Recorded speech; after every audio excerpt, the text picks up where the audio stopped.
Bonsoir à tous. À la une de ce journal, à 2 semaines de la fête nationale de l'unité, le SDF et le MRC annoncent le boycott de cet événement pour dénoncer l'aggravation de la crise anglophone et la détérioration du climat sociopolitique dans le reste du pays. Sous le feu nourri des critiques, le chef de l'État n'a pas tardé à réagir. Paul Biya exhorte les Camerounais au pardon mutuel pour construire une paix durable et se tourner vers l'avenir. Cet appel intervient au moment où une réunion du Conseil de sécurité des Nations Unies est annoncée sur la situation humanitaire au Cameroun.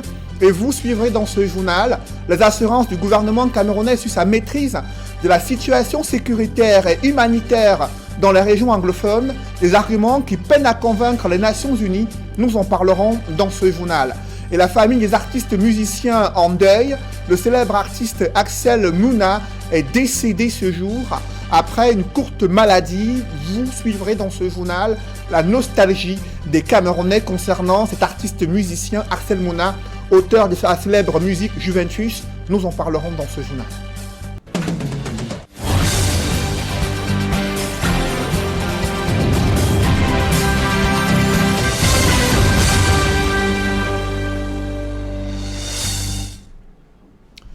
Merci de suivre cette édition complète de l'information sur Equinox Télévision. Du fond de sa cellule à la prison principale de Yaoundé, Maurice Kamto fait le procès du régime Biya. Pour le président du MRC, ce recours soudain au patriotisme des Camerounais est une tentative désespérée d'un régime en perdition pour masquer l'échec de 37 ans de règne sans partage. Pour le principal adversaire de Paul Biya à la dernière élection présidentielle, il dénonce la malgouvernance dans une lettre adressée aux Camerounais et évoque la mauvaise gestion de la crise anglophone et l'interdiction des activités politiques du MRC. Et dans un tel contexte, ce parti politique compte boycotter la fête du 20 mai, la fête nationale de l'unité. C'est la position que prend le professeur Maurice Kamto dans une lettre adressée aux Camerounais. Les points forts de cette correspondance, de cette lettre du professeur Maurice Kamto Camerounais, c'est dans ce reportage que signe Jean-Paul Chouniat. 2 semaines après sa lettre de remobilisation à ses camarades détenus dans les prisons de Yaoundé, le président du mouvement pour la renaissance du Cameroun s'adresse cette fois-ci au peuple camerounais dans son ensemble sur des questions d'actualité brûlantes dans notre pays, notamment cet intérêt poussé de la communauté internationale sur la crise sécuritaire dans les régions anglophones et les tensions sociopolitiques nées de la dernière élection présidentielle du 7 octobre 2018. La communauté internationale vient de tirer la sonnette d'alarme en invitant le pouvoir à respecter les droits fondamentaux des Camerounais, à libérer les otages que constituent les quelques 200 personnes arrêtées et jetées en prison et à organiser un dialogue inclusif pour régler en particulier la crise meurtrière qui sévit dans les régions anglophones. La communauté internationale a indiqué l'impérieuse nécessité de la réforme consensuelle du système électoral avant la tenue de toute nouvelle élection. J'apprécie à sa juste valeur cette prise de position qui rejoint en plusieurs points les revendications formulées depuis quelques années déjà par le MRC. Sur cette même crise anglophone, le leader du mouvement pour la renaissance du Cameroun, à défaut de n'avoir pas été écouté par le régime de Yaoundé, émet le vœu de voir prospérer l'initiative de la All Anglophone Conference. Un autre argument spécieux est de dire qu'il n'y a personne en face avec qui négocier. Il n'y a pas lieu d'élaborer longuement sur ce point. Que l'on donne donc une chance à la All Anglophone Conference, que le cardinal Christian Toumi et d'autres essaient d'organiser depuis un certain temps et se heurtent malheureusement à l'opposition du gouvernement camerounais. Cette initiative pourrait être une pierre utile à la construction du dialogue inclusif auquel la situation du pays nous invite. Et donc sur cette crise sécuritaire généralisée dans au moins 4 régions du pays, la pauvreté rampante, les injustices et les inégalités sociales, le sentiment d'exclusion et d'absence de perspective qui fragilise la cohésion nationale et accentue la crise du vivre ensemble, Maurice Kamto s'interroge désormais sur le plein sens de l'unité nationale célébrée chaque année. La partie septentrionale contraste du reste du pays par un état de pauvreté abjecte, entretenu par le régime avec la complicité d'une élite féodale, et est meurtri dans sa région extrême par la guerre de la secte islamiste Boko Haram.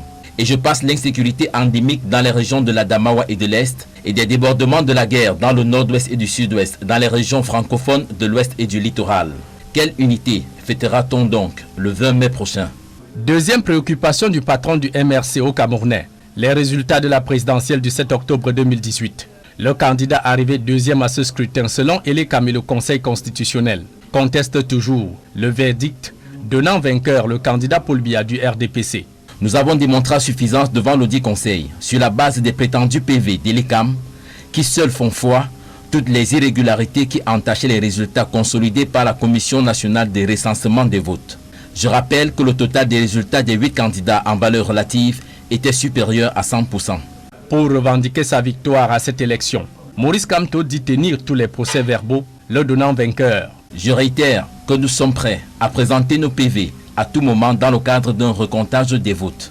Et sur de probables pourparlers de coulisses avec le régime de Yaoundé depuis son incarcération, Maurice Kamto affirme n'avoir jamais discuté avec les tenants du pouvoir, comme semblent le propager ses détracteurs d'en face. Je n'ai jamais cessé de dire ma disponibilité au dialogue. On a fait courir le bruit que j'aurais été approché par les tenants du pouvoir. Je voudrais vous dire ici solennellement que cela est faux. Ni hier, ni aujourd'hui, je n'ai jamais été approché par qui que ce soit, en dépit de ma main tendue. Pour Maurice Kamto, la crise post-électorale a révélé aux yeux du monde les imperfections, les carences et les limites du système démocratique camerounais. Le régime de M. Biya croit pouvoir ainsi se débarrasser à trop bon compte d'un problème épineux qui projette une lumière crue sur l'impossibilité de la démocratie au Cameroun dans les conditions actuelles.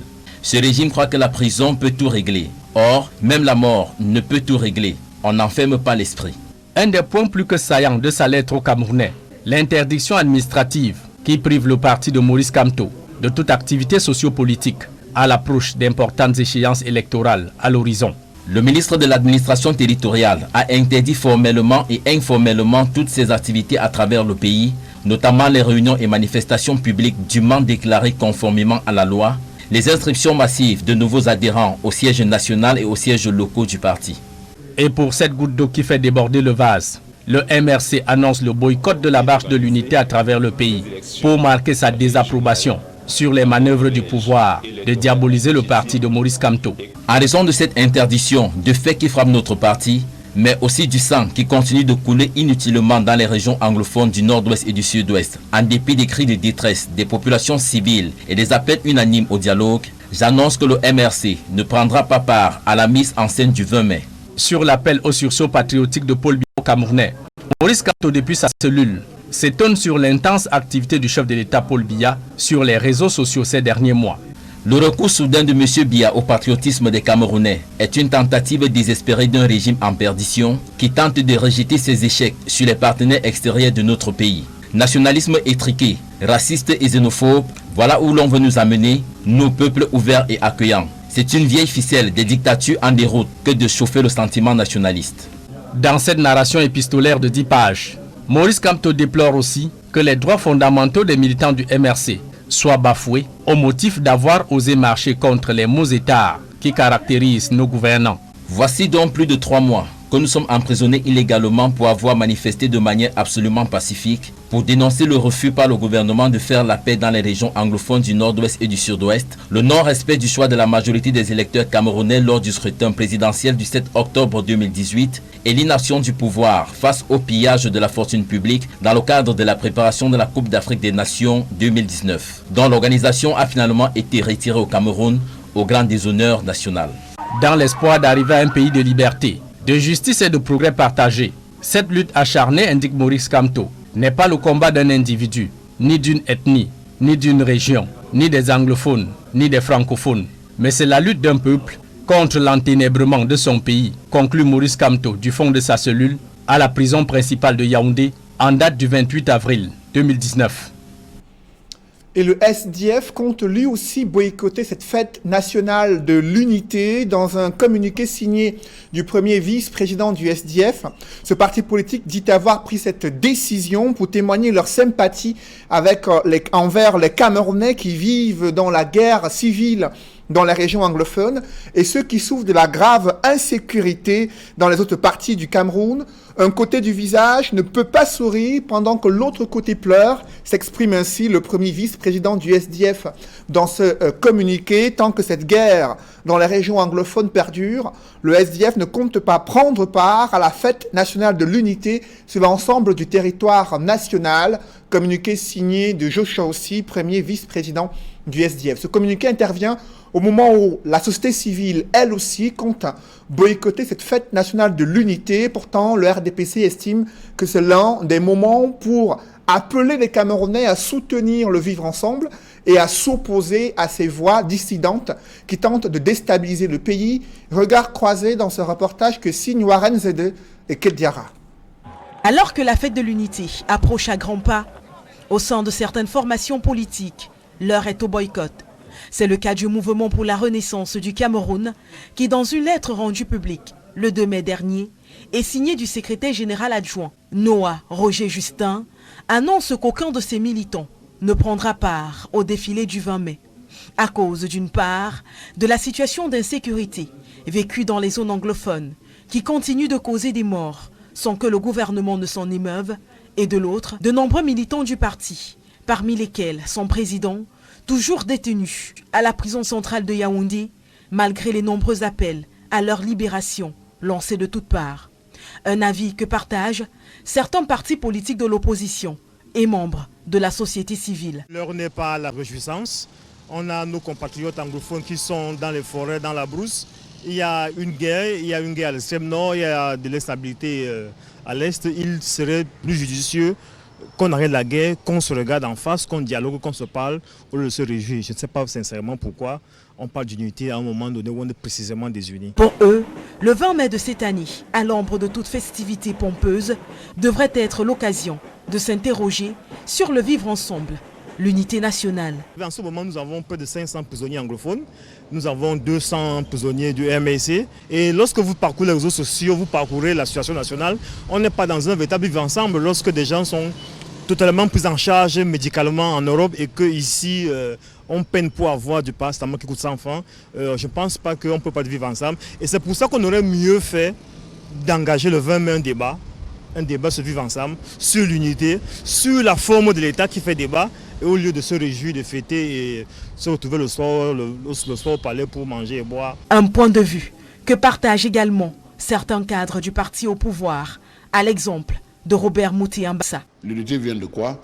Vient de la réunification des deux Cameroun. Donc maintenant, est-ce que le contexte dans lequel on fête ce 20 mai est en adéquation avec l'idée de base originelle? Je crois que les perturbations, les troubles que nous avons en ce moment au nord-est du sud-ouest font que la fête de cette année est un peu différente de toutes les autres. Sur le boycott, l'homme politique affirme que cela pourrait être un non-événement parce que pour lui, les partis politiques n'ont pas leur place à ce défilé qui devrait être exclusivement militaire. L'armée est le creuset de l'unité nationale. Dans l'armée, depuis le recrutement jusqu'aux promotions, les 10 régions sont représentées. Il y a un équilibre qui est maintenu. Et il n'y a pas mieux que l'armée pour défiler le 20 mai. À l'époque de l'indépendance, on n'avait pas une grande armée, on n'avait pas beaucoup d'établissements, on était obligé de mettre tout ça pour faire un défilé de 1 heure, 2 heures. Avec l'évolution des choses, au jour d'aujourd'hui, on n'a plus besoin d'avoir des établissements secondaires, universitaires et les partis politiques au défilé du 20 mai. En attendant que les autres partis politiques reconnus dans la sphère de l'opposition ne se prononcent, les entraînements au défilé continuent de se faire dans les casernes militaires, les associations et les établissements scolaires. Au moment où l'opposition estime que la situation s'aggrave dans les régions anglophones, le gouvernement persiste et signe. La situation est sous contrôle, fait savoir le ministre de l'administration territoriale, qui note que les déplacés internes bénéficient tous de ce plan d'assistance humanitaire qui a été mis en place par le gouvernement, et le ministre Paul Atangandi qui fait le point sur la stratégie mise en œuvre afin d'apporter des soins, également de la nutrition et du réconfort à ces Camerounais déplacés dans les régions du nord-ouest et du sud-ouest. Il était face à la presse à Yaoundé. D'autres précisions avec Joël Essengue et Aïk Cyril. Selon le gouvernement, le nombre de déplacés internes au Cameroun n'est pas aussi élevé que veulent le faire croire certaines organisations internationales. Nous avons mené nos investigations. Nous sommes à même de confirmer aujourd'hui qu'il y a environ 152 845 déplacés internes dans les deux régions et puis environ 6 000 qui sont dans les régions de l'Ouest, les régions du littoral et les régions du centre. Des déplacés internes qui, à en croire le MINAT, bénéficient de l'assistance humanitaire décidée par le chef de l'État. Il y a environ plus de 75 000 personnes déplacées internes qui ont bénéficié de cette aide constituée essentiellement des denrées alimentaires, des matériaux de couchage, les matelas, les couvertures, l'aide sanitaire et même les matériaux de construction pour ceux qui ont eu des biens détruits. Il y a également l'aide financière et des manuels scolaires qu'on a donnés aux enfants qui sont dans des situations difficiles. Contrairement à ceux qui appellent les forces de défense à déposer les armes, le ministre de l'administration territoriale rappelle le rôle des FMO dans l'acheminement de l'aide humanitaire. Il est question de visiter les 34 arrondissements dans la région du Nord-Ouest et les 31 arrondissements dans la région du Sud-Ouest. Donc si nous n'avons pas une couverture sécuritaire, c'est un travail difficile. Alors le chef d'État a instruit le MINDEF, n'est-ce pas, qui nous accompagne. Il y a le BIR qui nous accompagne. Également, le travail se fait sur le terrain. Toute chose, à en croire le ministre de l'administration territoriale, secrétaire permanent du Conseil national de sécurité, qui indique que la situation est sous contrôle. Il y a la sérénité qui est en train de revenir et vous voyez la plupart des déplacés internes sont en train de rentrer dans leurs localités respectives. Aujourd'hui à Kumba, il y a environ 4000 personnes qui vont recevoir cette aide. À Boya, à Manfé, dans le nord-ouest, à Messager, en Kambé, à Santa et à Widikum. On est en train d'évoluer vers une issue heureuse de cette situation et que le calme revienne progressivement dans les deux régions, mais qu'il n'y a pas de crise humanitaire en tant que telle et que la situation est sous contrôle. Le ministre de l'administration territoriale faisait une évaluation de l'exécution du plan d'assistance humanitaire depuis le déclenchement de la crise dans les régions du nord-ouest et du sud-ouest. Et sur le front de guerre contre le terrorisme et sur le théâtre de la crise anglophone, les autorités annoncent le désistement de 265 combattants. Selon le comité Fayengo Francis, ils ont déposé les armes et la prochaine étape, c'est leur réintégration dans la société. Pour mener à bien ces missions, des moyens matériels ont été octroyés à la commission en charge du désarmement, de la démobilisation et de réintégration des ex-combattants de Boko Haram et ceux qui ont accepté de déposer des armes dans les régions anglophones. On fait le point avec Joël Essengue et Ike Cyril. Des voitures tout-terrain, flambant neuves, pour les membres du Comité national de désarmement, de démobilisation et de réintégration. Ils reçoivent les clés des mains du Premier ministre du gouvernement à l'issue de la toute première session du comité tenu à Yaoundé. C'est aussi l'occasion pour rappeler les missions assignées au CNDDR. En ce qui concerne notre programme d'action, il est axé sur la démilitarisation, démobilisation et réintégration. Réintégration qui va aller dans un plus long terme. Mais la démilitarisation, c'est d'abord de faire sortir les enfants, de les mettre dans les centres qui existent, en vue de leur, n'est-ce pas, recasement définitif dans les centres qui sont déjà choisis et qui n'attendent qu'à être viabilisés. Avant la toute première session en salle, les membres du Comité national de désarmement, de démobilisation et de réintégration rappellent qu'ils sont sur le terrain depuis 5 mois. Il fallait d'abord fixer les bases avant d'entrer dans le vif du sujet. La première activité, c'était d'aller sur le terrain, voir le terrain, installer les chefs de centre. Deuxième activité, faire fonctionner ces centres-là, parce que les centres sont là pour accueillir ceux qui rentrent, les ex-combattants ou les ex-terroristes. Les centres sont là, donc nous faisons fonctionner déjà les centres. Et troisième activité, ici au niveau du siège, nous sommes déjà installés. Ensuite, nous participons d'abord à une série de réunions importantes à tous les niveaux pour faire savoir aux populations qu'est-ce que c'est que le DDR. Créé le 1er décembre 2018, le Comité national de désarmement, de démobilisation et de réintégration veille à la réinsertion des ex-combattants de Boko Haram, ainsi que des groupes armés des régions du Nord-Ouest et du Sud-Ouest. À ce sujet, le CNDDR a créé 3 centres, celui de Mora qui regroupe 109 enfants, celui de Bamenda, 35 enfants et celui de Boya, 21 enfants. Le président de la République n'est pas indifférent à l'avalanche de critiques sur la gestion de la situation politique et sécuritaire au Cameroun. Sur son compte officiel Facebook, Paul Biya estime que le plus important aujourd'hui, c'est de pardonner et d'oublier afin de tendre ensemble vers un but commun. Pour le chef de l'État, les Camerounais ne peuvent pas à la fois regarder l'avenir et vivre dans le passé. Il exhorte les Camerounais au pardon mutuel, condition sine qua non pour construire une paix durable. Message du chef de l'État sur son compte officiel Facebook. Le chef de l'État qui pense que le plus important aujourd'hui, c'est de pardonner et d'oublier afin de construire une paix durable. Et cette paix sociale est quelque peu menacée dans les espaces marchands de la capitale économique, là où ça bouillonne, notamment au lieu dit marché des femmes à Douala. Là-bas, les commerçantes sont en colère. Leurs compteurs électriques ont été enlevés et substitués par des compteurs appartenant à une société sous-traitante.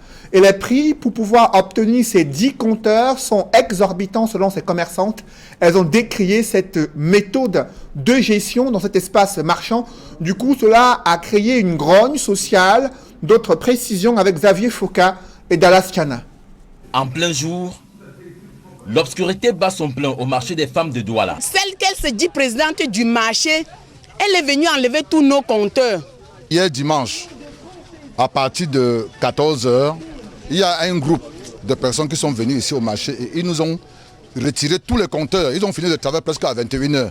Conséquence, les allées et toutes les boutiques sont envahies par l'obscurité. Certains essayent d'y remédier à l'aide des téléphones ou des lampes.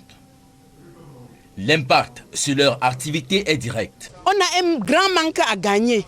Nous, on n'a rien vendu depuis ce matin. Et on ne sait quand on aura la lumière. Vous savez ce que c'est qu'un espace marchand comme celui-ci? Quelle perte elle nous cause? Pourquoi? À l'origine de la mésentente, des installations électriques anarchiques dont il fallait faire cesser. Il y a près de 1000 commerçants, 27 compteurs d'Eneo. Est-ce que vous pensez qu'une société qui a ces genres de boutiques peuvent accepter 27 compteurs sur presque 1000 boutiques? Quand il a investi maintenant, on demande aux gens de s'abonner, de payer leurs frais d'abonnement pour avoir l'énergie. Ils refusent. Pour le faire, la présidente de l'association des commerçants de ce marché, investit des pouvoirs, signe un accord avec une entreprise sous-traitante pour la fourniture de ces compteurs. Problème, ils sont trop chers pour ces commerçants. 85 000 pour les compteurs divisionnaires de 3 000 par boutique et par petit comptoir. Et en demandant à tous les commerçants de payer 150 francs le kilowatt. Faites le calcul vous-même, 2000 boutiques fois 85 000, ça fait combien? Ces commerçants estiment avoir été bernés dans l'affaire. Ils expriment de ce fait leur ras-le-bol. Elle nous a trahis. Et quand on trahit, il faut qu'on sache qu'on doit libérer le plancher. On avait choisi la résistance passive. Personne ne voulait payer. C'est pour cette raison qu'ils ont décidé d'arracher le compteur. C'est parce que personne ne voulait payer. On ne peut pas obliger les gens à prendre la lumière comme ça. Avant l'action de ce matin, ils disent avoir saisi différentes autorités compétentes. Tous les commerçants ont saisi le tribunal de référé à Bonandio, qui n'est pas encore fini. On a saisi toutes les autorités compétentes, y compris le gouverneur et les ministres. Le préfet a tranché ce problème en demandant à Madame le maire, qui est compétente, de donner sa décision. Madame le maire a donné une décision. Cette décision, c'est cette lettre du maire de Douala 2e, signée le 24 avril 2019 et adressée à la présidente du marché des femmes. Elle ordonne l'arrêt des travaux au marché des femmes en attendant la fourniture de 4 documents nécessaires pour la poursuite d'une enquête qui est en cours. À ce jour, la mairie affirme avoir reçu 2 des 4 documents attendus. En attendant une sortie de crise, la situation reste tendue entre les deux factions qui se sont créées entre les commerçants du marché des femmes.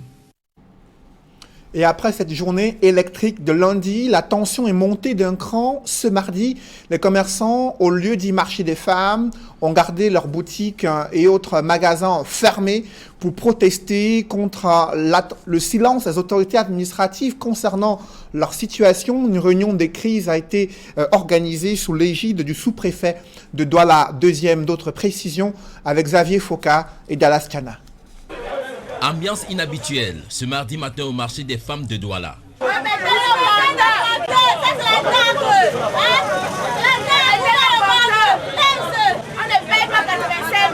Toutes les entrées principales sont cadenassées. À l'intérieur, les commerçants sont paresseusement assis devant leurs magasins et boutiques restées fermées.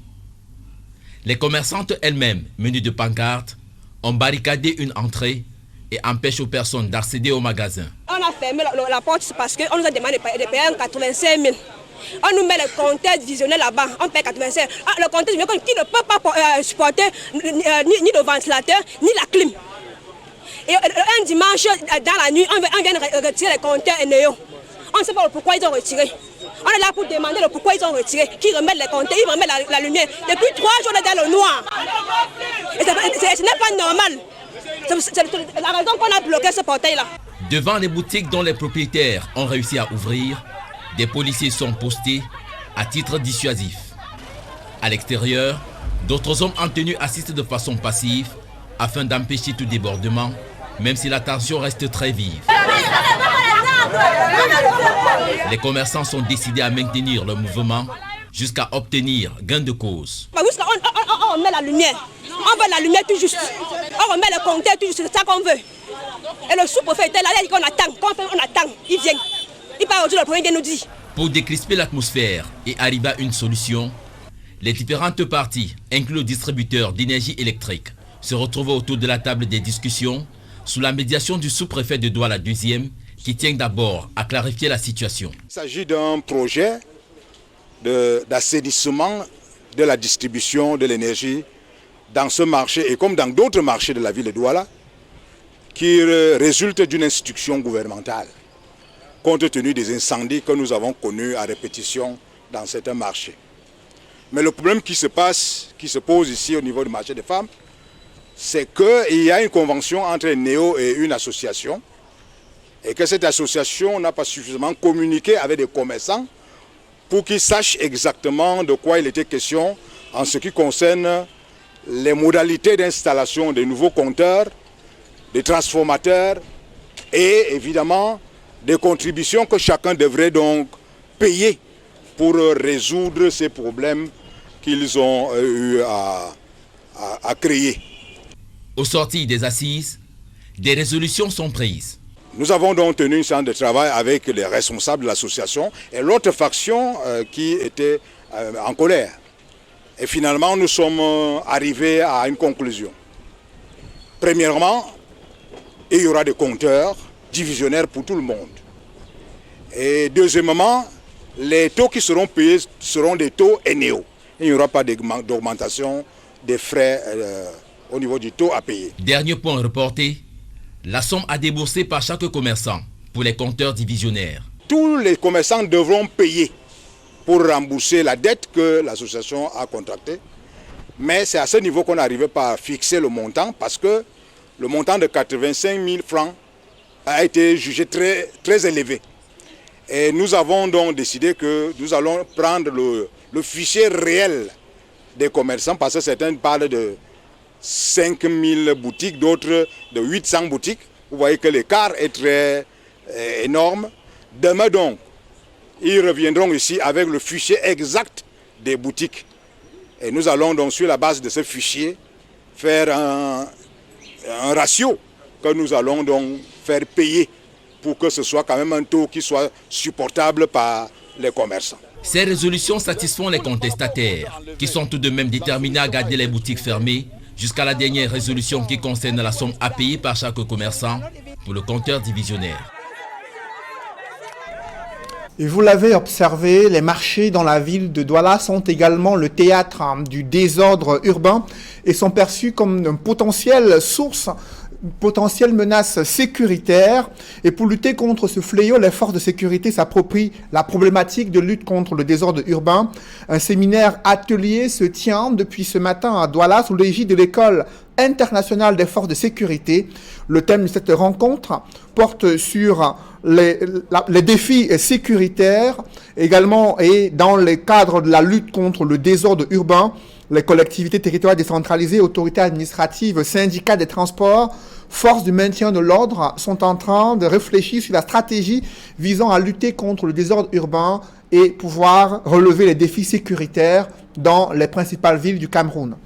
Évoquons à présent ce drame survenu à Loé, là où 3 enfants sont décédés après avoir consommé du poisson qui était mélangé avec un produit nocif pour la santé, un produit destiné à tuer des rongeurs. Le récit des faits avec Jacquino Molon et Sylvestre Hippolyte Zangao.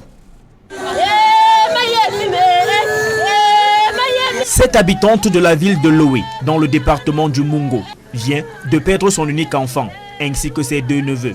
3 enfants au total qui sont décédés après avoir consommé du poisson qui, selon des témoins, était mélangé à un produit pour tuer des rongeurs et principalement des souris. Les enfants qui étaient de retour de l'école, 3 enfants appartenant à une même famille. Donc, un appartient à la petite sœur, 2 appartiennent à la grande sœur. Ils sont dirigés chez l'une de leurs... ce sont les voisins en fait. Ils ont trouvé en train de manger le poisson. Ce poisson devait être empoisonné de moka. Et il s'avère que quelques minutes après avoir consommé le poisson, ils ont commencé à faire des signes, faire des mauvais signes. Ça a attiré l'attention des voisins qui les ont amenés aussitôt à l'hôpital. Hélas, à 1 heure de temps, 30 minutes après, on a eu 2 morts. Et le 3e, juste 15 minutes après. James, 7 ans, Adona, 4 ans et Marceline, 3 ans, ont payé le prix d'une négligence des adultes censés savoir qu'il faut tenir du poison hors de la portée des enfants. S'indignent les habitants de Loé. Empoisonnés par la mocap, 3 enfants qui sont morts. Nous sommes dépassés, que de perdre 3 enfants, ça fait mal. On ne garde pas ça à la maison, c'est fait pour le champ. Et quand il y a les enfants, c'est quelque chose qu'on va garder loin des enfants. Parce que c'est un truc qui tue. Un cas malheureux de plus donc, qui doit davantage interpeller sur la prudence dont il faut s'entourer lorsque l'on utilise des produits pour dératiser la maison. La paroisse Sainte-Monique de Makepe sont dans le désarroi, désormais sans berger. L'abbé Richard Bouta est décédé ce matin à l'hôpital général de Douala des suites de malaise cardiaque. L'annonce de son décès a plongé les chrétiens et l'église catholique dans le désarroi total. Le récit avec Gladys Sidje à la paroisse Sainte-Monique de Makepe où l'ambiance est lourde depuis ce matin.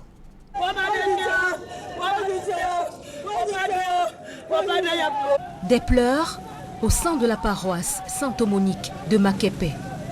Les fidèles viennent d'apprendre le décès de leur berger, l'abbé Richard Mbouta, curé de la paroisse.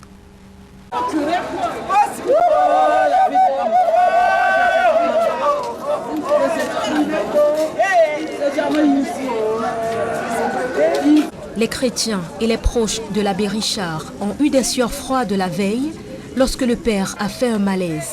Conduit à l'hôpital général de Douala, il a été pris en charge, mais il a succombé quelques heures plus tard, frappé par une attaque cardiaque de source médicale. C'est un coup dur pour l'église catholique et beaucoup plus pour les paroissiens qui accompagnaient chaque jour l'abbé Richard Mbouta dans sa mission. Nous sommes vraiment consternés par le décès de notre curé et les mots nous manquent pour exprimer ce que nous ressentons. Nous sommes en pleurs, nous sommes en deuil. Et il laisse un peuple sans berger. Et vous voyez la foule inconsolable. C'est un prêtre qu'on aimait beaucoup. Une douleur indigérable pour nous les paroissiens de Sainte-Monique. C'est une douleur insupportable. Je ne sais pas.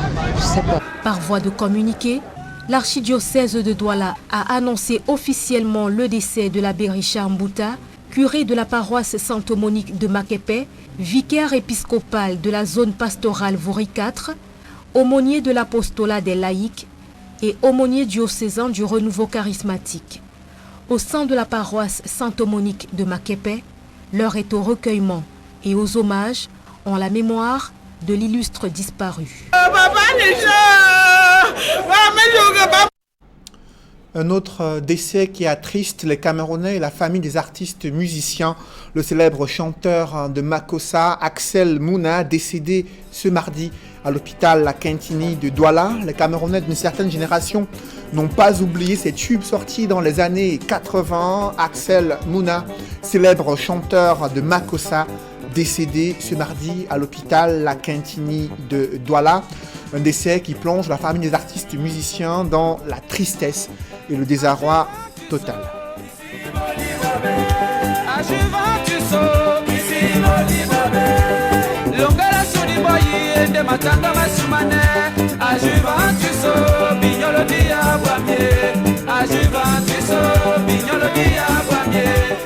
Axel Mouna, célèbre chanteur de Makossa, vous venez de suivre un extrait de ces tubes qui ont marché dans les années 80, une musique qui a traversé le temps.